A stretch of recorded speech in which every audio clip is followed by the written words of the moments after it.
Olá, meus amores. Desejo que todos estejam bem. E todos estão bem, com certeza. Vamos agora, para a nossa disciplina de história. Vamos lá? Vamos começar pela correção, não é? Então, vamos escrever a resposta a cada uma das perguntas a seguir. Vamos lá? Para que servem as formas de organização? Para que servem as formas de organização? Em geral, as formas de organização servem, para que as pessoas conseguirem atingir um objetivo comum, ou seja, algo que interessa a todas elas. Vamos lá? Para que servem as forças de organização, Formas. Para que servem as formas de organização? Em geral, as formas de organização servem, vocês estão escrevendo, quem não fez, para as pessoas conseguirem atingir um objetivo comum, ou seja, algo que interessa a todas elas, a todas as pessoas, tá bom? Vamos aqui a letra B, estou fazendo aí. Quais são as diversas formas de organização que existem, São elas social, econômica e política. Estou fazendo, olha aí, não é? As diversas formas de organização que existem, social, econômica e política. Vamos seguir? Olha, vamos diferenciar os três poderes: executivo, legislativo e judiciário, tá bom? Ó, executivo é responsável por administrar o interesse do povo e garantir meios, para atendê-los. Então, o executivo é responsável por administrar o interesse do povo e garantir meios de atendê-los, tá bom? Aí é o executivo. Vamos para o legislativo. É por ele que as leis são elaboradas ou alteradas, tá certo? Então, legislativos, é por eles que as leis são elaboradas ou alteradas, modificadas, mudadas, Judiciário é responsável por julgar e avaliar as leis e os crimes, Judiciário é responsável por julgar, e avaliar as leis e os crimes, tá bom? Fizeram aí direitinho, é só resumir, Não precisa colocar tudo aquilo, É resumir. Olha aqui, quais são os três poderes existentes no Brasil? Acabamos de estudar, São os três poderes: legislativo, executivo e o judiciário. Vamos lá? Legislativo, executivo e o judiciário, não é mesmo? Vamos ler aqui, ó. Vamos ler aqui e responder. Antes de as pequenas aldeias virarem grandes cidades, que no início da história, como nós estudamos, eram pequenas aldeias, Então, antes das pequenas aldeias virarem grandes cidades, tinham um papel fundamental nas comunidades. Em vários povos antigos, conselhos de seus chefes mais influentes decidiam os caminhos, a vida na aldeia, que tomaria. Então vamos, antes de as pequenas aldeias virarem grandes cidades, tinha um papel fundamental nas comunidades. Em vários povos antigos, conselhos de seus chefes mais influentes, decidiam os caminhos que a vida na aldeia tomaria. Então, esse texto faz alusão a troca, moeda, família ou escrita, a família, Marca um xizinho aí na família.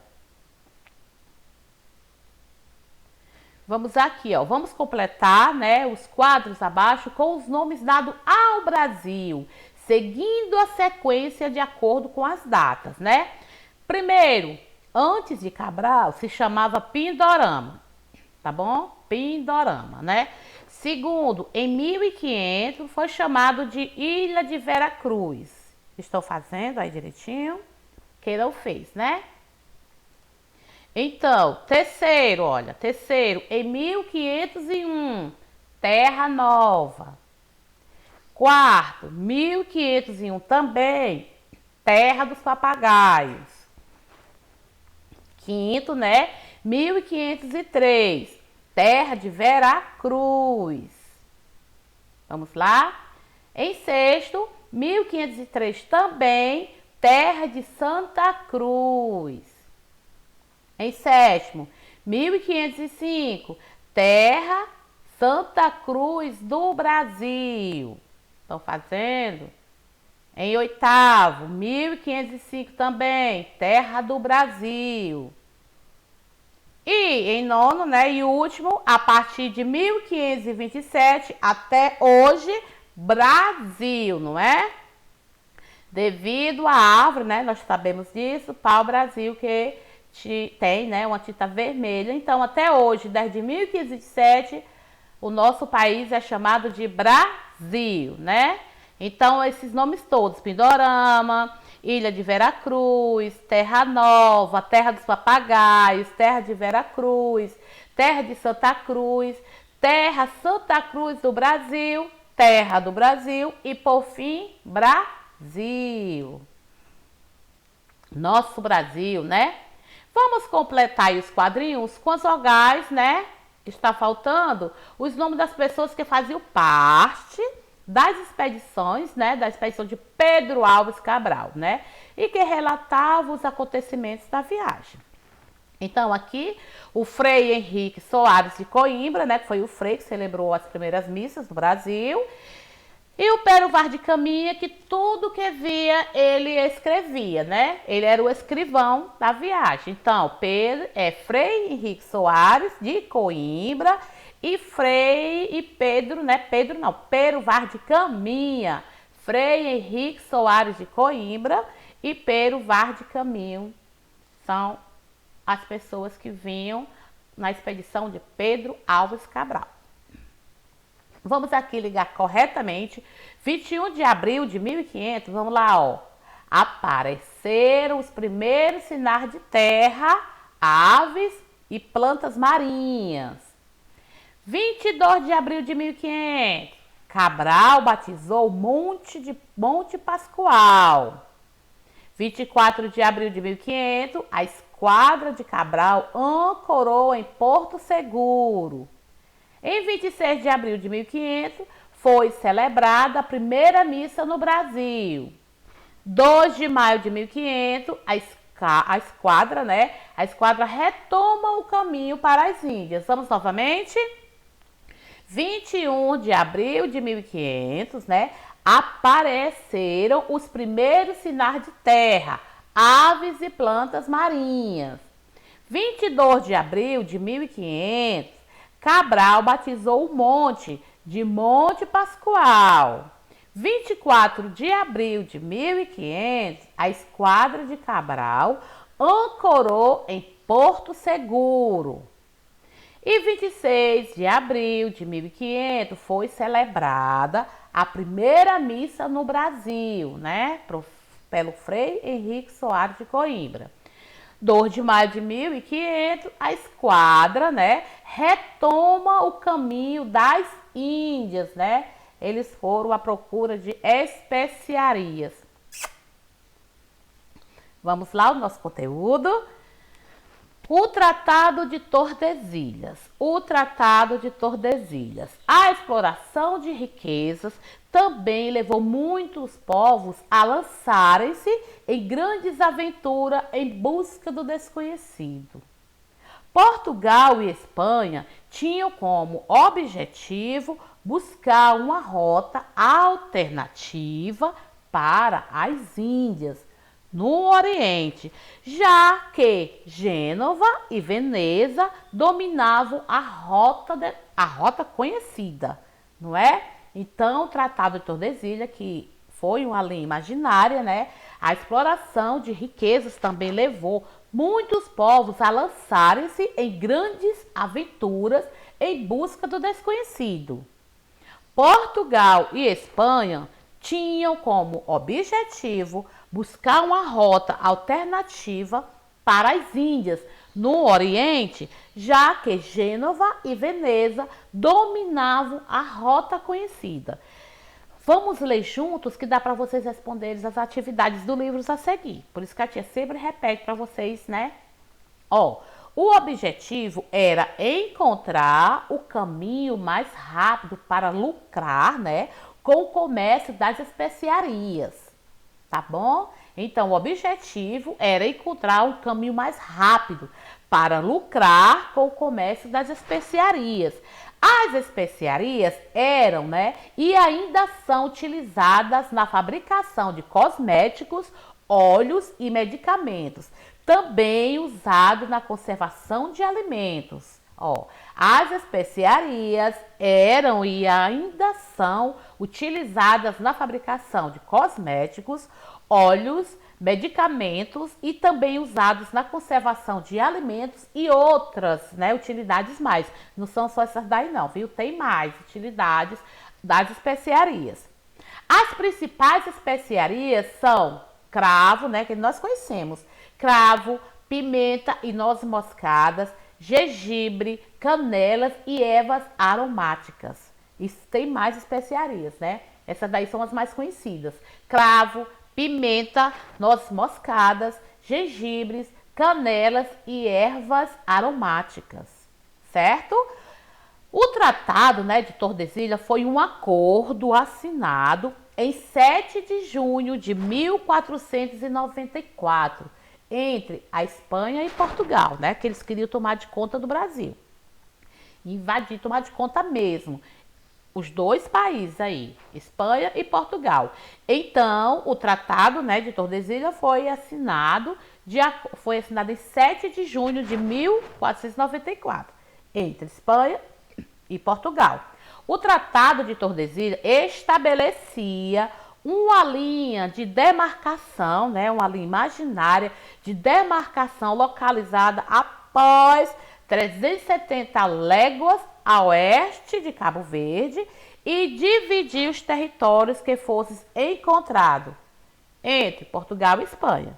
Então, o Tratado de Tordesilhas estabeleceu uma linha de demarcação, né, marcando localizada após 370 léguas a oeste de Cabo Verde e dividir os territórios que fossem encontrados entre Portugal e Espanha, né, um lado de Portugal e o outro da Espanha, tá certo?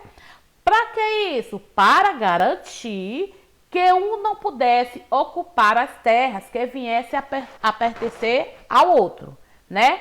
Nem a Espanha tomar de conta do espaço de Portugal e nem Portugal tomar o espaço da Espanha. Então, Portugal e Espanha assinaram esse tratado, né? O Tratado de Tordesilhas, cada um no seu lugar, tá bom? Nenhum ocupar, passar para o espaço do outro, tá certo?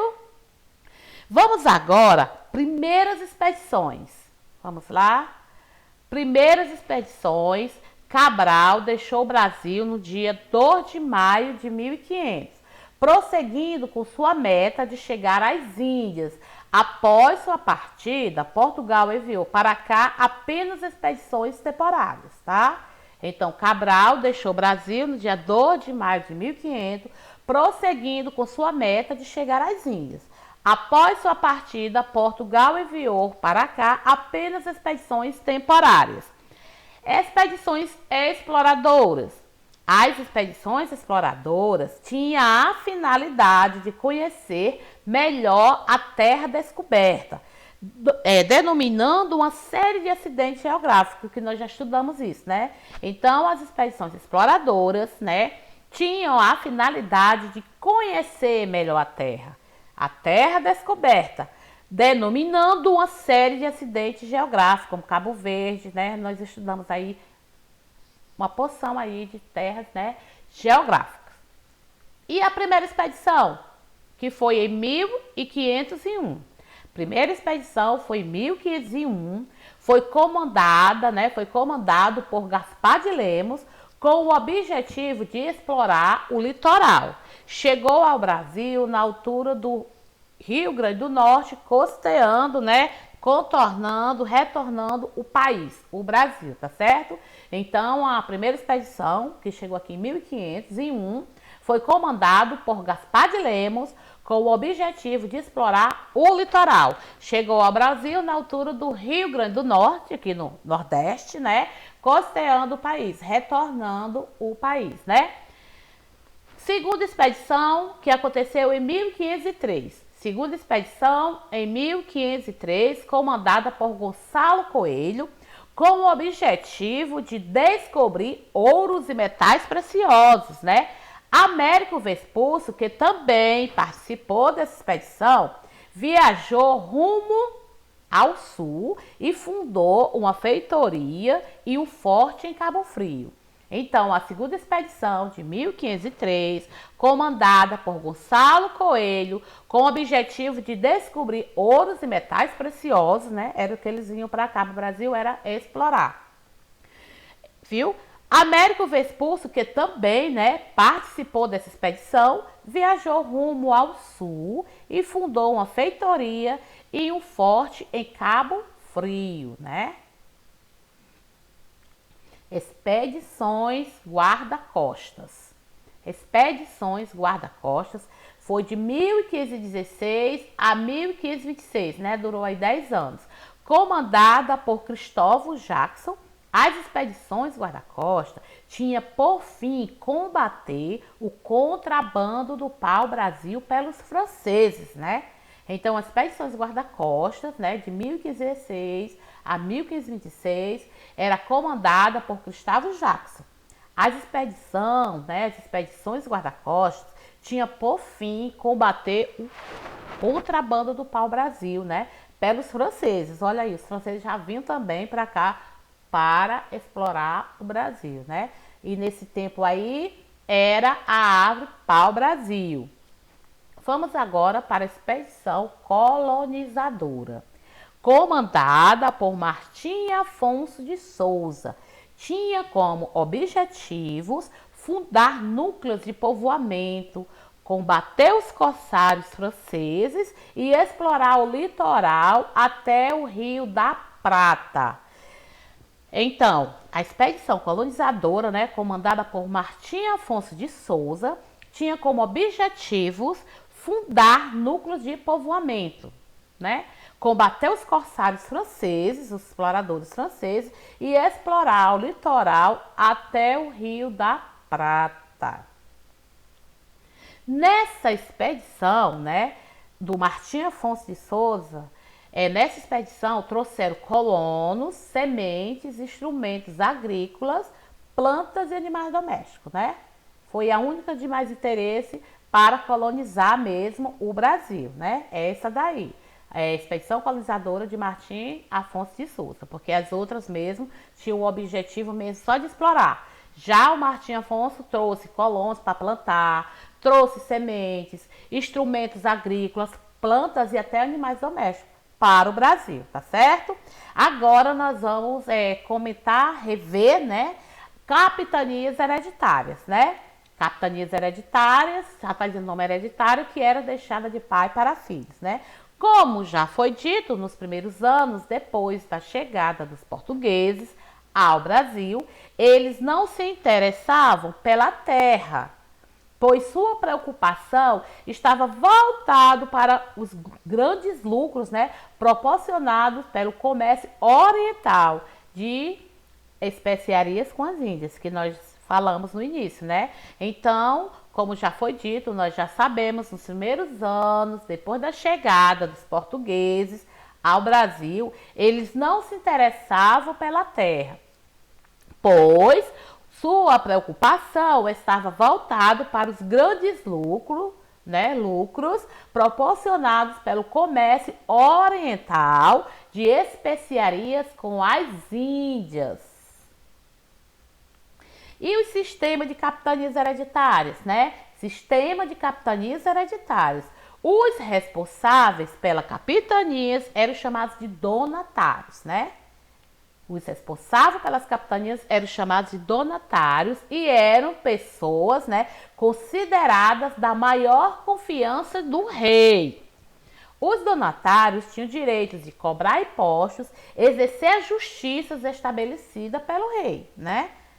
Mas também tinha seus deveres, defender a capitania e desenvolvê-la, né? Então, o sistema de capitanias hereditária era: os responsáveis pelas capitanias eram chamados de donatários e eram pessoas consideradas da maior confiança do rei.